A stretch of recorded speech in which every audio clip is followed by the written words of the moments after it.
कुछ husband wife में regularly लड़ाई झगड़े होते रहते हैं और ये लड़ाइयाँ करने में वो इतनी ज़्यादा बिजी हो जाते हैं कि उन्हें आसपास के लोगों से और जगह से कोई फर्क नहीं पड़ता।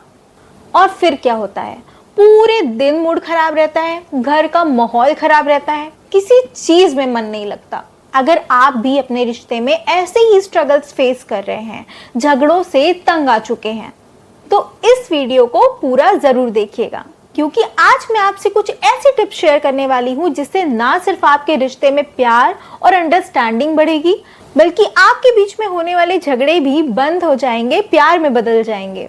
So hello my beautiful souls, my name is Arushi and if you are new to this channel, please subscribe, hit the bell icon and make sure you give me that thumbs up if you like this video।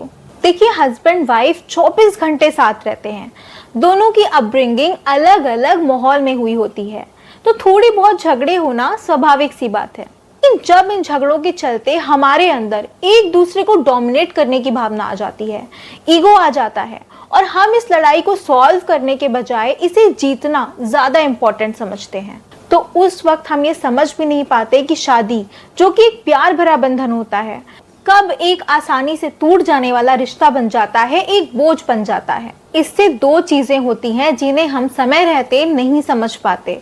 या तो रिश्ता तलाक जैसी गलत direction में जाने लगता है, या फिर मजबूरी में बिना अफेक्शन, बिना किसी प्यार के पूरी जिंदगी साथ बितानी पड़ती है। तो ये चीजें ना हो, उसके लिए हमें क्या करना है? हमें क्लियर कम्युनिकेशन करना सीखना है और सबसे पहले ये जानना है कि हमारा मोटिव क्या है, खुद जीतना या फिर अपने रिश्ते को जिताना, यानी कि झगड़ा खत्म करना। और जब भी झगड़ा हो या गुस्सा आए तो गहरी सांस लें, क्योंकि कई बार तेज बोलने और गुस्सा करने से बड़ी जीत चुप रहने से भी मिल जाती है। कि अब तो वाइफ आ गई है, घर का सारा काम करेगी, मेड के भी पैसे बच जाएंगे, 4-5 बच्चे भी हो जाएंगे और घर में सबकी केयर भी हो जाएगी। और फिर दोनों लोग साथ बैठकर एक दूसरे की बात को शांति से, प्यार से सुने और समझें, उनका पॉइंट ऑफ व्यू समझें, अपना पॉइंट ऑफ व्यू समझाएं और फिर दोनों मिल करके बीच का रास्ता निकालें। और देखिएगा, फिर आपको रियलाइज होगा कि एक छोटी सी बात जो एक फ्रेंडली डिस्कशन बन सकती थी, इतना बड़ा झगड़ा बन गई। जब हम अपने थॉट्स, अपनी फीलिंग्स क्लियर तरीके से नहीं एक्सप्रेस कर पाते या फिर सामने वाला उसे ध्यान से नहीं सुनता, तो फिर मिसअंडरस्टैंडिंग होती है और लड़ाई झगड़े होने लगते हैं। इसलिए सबसे पहले एक गुड लिसनर बने। जब शादियां होती हैं तो हम अपने दिमाग में अपने स्पाउस को लेकर बहुत बड़ी बड़ी एक्सपेक्टेशंस बांध लेते हैं कि अब तो मेरी शादी हो गई है, अब तो मेरा हस्बैंड मुझे खूब सारी ज्वेलरीज दिलाएगा, मुझे वर्ल्ड टूर कराएगा, मेरी सारी एक्सपेक्टेशंस पूरी करेगा। ये सब सोचने के बजाय हमें ये सोचना चाहिए कि मुझे मेरी कंपेनियन मिलेगी, मुझे मेरा लाइफ पार्टनर मिलेगा, जिसकी मुझे केयर करनी है, जिसे मुझे खुश रखना है, एक दूसरे के सुख दुख में साथ खड़े रहना है, इसके लिए भी जीना है। और ये बात दोनों को सोचनी होगी, अपनी पसंद नापसंद दूसरे पे ना थोपे। ये जरूरी नहीं कि जैसी आपकी सोच हो, जैसी आपकी पसंद हो, वैसी ही सोच सामने वाला भी रखे और वैसी ही पसंद उसकी भी हो। सपोज किसी पार्टी में जा रहे हैं और आपके हस्बैंड को सेम कलर की कपल वाली ड्रेस पहनना बिल्कुल भी पसंद नहीं है, लेकिन आपको पसंद है, तो उस वक्त हम क्या करते हैं? जज करना शुरू कर देते हैं कि तुम्हें तो किसी चीज का शौक नहीं, एक नंबर के बोरिंग हो तुम, या इतना नहीं बोल पाए, और या फिर बोलने के बाद भी सुकून नहीं मिला तो निकल गए शॉपिंग करने कि भाई अब तो सेम कलर के, सेम पैटर्न के ही कपड़े लाने हैं, भले मेरा हस्बैंड उन कपड़ों में एक नंबर का बेवकूफ लगे। हस्बैंड्स क्या करेंगे? वाइफ ने कोई ड्रेस खरीदी और वो ड्रेस उसे बहुत पसंद है, उसके ऊपर बहुत अच्छी लग रही है, और उस ड्रेस में ऐसा कुछ भी नहीं है जिससे किसी को ऑब्जेक्शन हो, तो हस्बैंड के दिमाग में सबसे पहले ये बात आएगी कि इसने ये ड्रेस तो खरीद ली है, पर मेरे पेरेंट्स को ये ड्रेस बिल्कुल पसंद नहीं आएगी। तो तुरंत अपनी वाइफ से बोलेगा कि मुझे ना ये ड्रेस बिल्कुल पसंद नहीं आ रही, तुम एक काम करो, इसे रिटर्न करके कोई अच्छी सी साड़ी ले लो।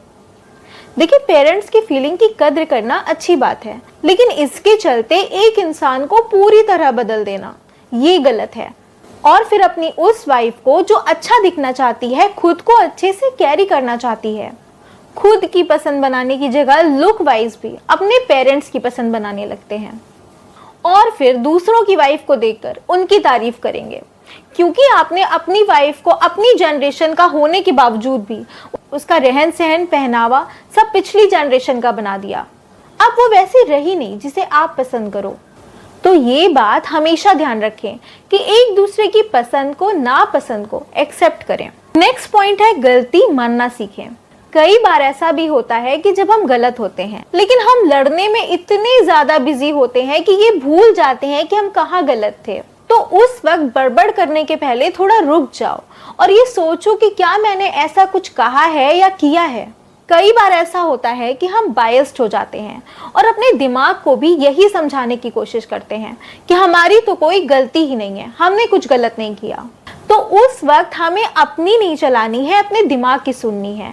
और अगर हम गलत हैं तो सामने वाले से माफी मांग लेनी है। एक बात हमेशा याद रखें कि जो इंसान माफी मांगता है उससे ज्यादा मैच्योर और इमोशनली स्ट्रांग इंसान कोई नहीं होता। और ये जरूर सोचना चाहिए कि आप किससे इतना हार्श हो रहे हो। क्या वो आपका दुश्मन है जिसके मन पर आप कंटिन्यूअसली चोट पहुंचाए जा रहे हो? वो आपका लाइफ पार्टनर है। जब सारे रिश्ते अपनी लाइफ में बिजी हो जाएंगे तो सिर्फ वही एक इंसान होगा जो अंत तक आपके साथ खड़ा रहेगा, आपकी सच्चे मन से केयर करेगा। और अगर आप इस रिश्ते में भी अपना 2 पैसे का ईगो आगे ला रहे हैं तो आप अपने ही पैर पे कुल्हाड़ी मार रहे हैं। अक्सर हम क्या करते हैं कि हस्बैंड अपने दोस्त के घर गए हैं तो उन 2 घंटों में हम 10 बार उन्हें फोन करेंगे। वाइफ फोन पर अपने पेरेंट्स से या फ्रेंड से किसी से बात कर रही है तो उसे बार बार टोकेंगे कि तुमने अभी तक ये काम नहीं किया, कितनी देर से फोन पे बात कर रही हो। वाइफ मायके जाने की बात करेगी तो भड़क जाएंगे कि अभी नहीं जाना। वो अपनी फीमेल फ्रेंड्स के साथ थोड़ी देर के लिए कहीं बाहर जाना चाहेगी तो उसे मना कर देंगे कि नहीं जाना है। वो कुछ बोलेगी तो बार बार उसकी बात को, उसकी फीलिंग्स को कंट्रोल करेंगे और अनजाने में ये सब करते करते हम अपने रिश्ते को बोझ बना देते हैं।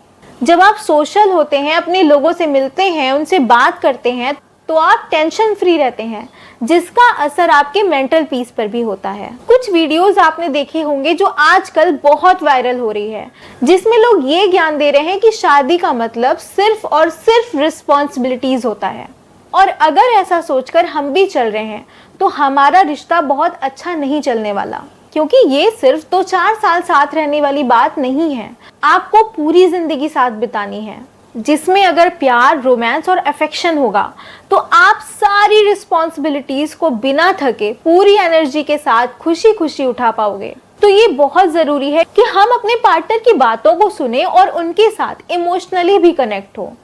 क्वालिटी टाइम स्पेंड करें, एक दूसरे की तारीफ करें और कभी कभी डेट पर भी जाएं। और अगर इन छोटे छोटे एफर्ट्स के साथ आपके रिश्ते मजबूत हो रहे हैं तो इसमें गलत ही क्या है। और सबसे जरूरी बात कि कुछ भी बुरा बोलने से पहले एक बार ये सोच लें कि इससे मेरे पार्टनर को दुख पहुंच सकता है या उसे बुरा लग सकता है। देखिए, जो लाइफ है ना, ये बहुत छोटी है, तो एक दूसरे के साथ प्यार से रहिए। ऐसा काम मत कीजिए जिससे आगे जाके हमें रिग्रेट हो कि हमें ऐसा नहीं करना चाहिए था, या फिर हम ये कर सकते थे, हम वो कर सकते थे पर हमने नहीं किया। क्योंकि जो समय है वो लौट कर वापस कभी नहीं आता और कुछ डैमेजेस ऐसे भी होते हैं जिन्हें रिपेयर करना पॉसिबल नहीं होता। तो फिर अपने ईगो के चलते या फिर दूसरों की बातों में आकर अपने रिश्ते को कमजोर ना बनाएं। अगर आपको मेरी बात सही लगी तो लाइक कर दीजिएगा, और अगर आपके कोई क्वेश्चंस हैं या फिर कुछ ऐसी बातें हैं जो आप मुझे बताना चाहते हैं तो मुझे कमेंट में जरूर बताइएगा। अगर आपके आसपास कोई ऐसे कपल हो जिनमें अक्सर लड़ाई झगड़े होते हो तो उन्हें मेरी ये वीडियो जरूर शेयर करिएगा और वीडियो को सब्सक्राइब करके बेल आइकॉन भी प्रेस करिएगा, जिससे आप तक मेरी और भी इंस्पायरिंग और हेल्पफुल वीडियोस पहुंचती रहे। हाँ, सबसे इम्पोर्टेंट, खुद का ख्याल रखिएगा, मस्त रहिए। मिलते हैं नेक्स्ट वीडियो में लाइफ को ऑसम बनाने वाले एक और टॉपिक के साथ। तब तक के लिए बाय बाय।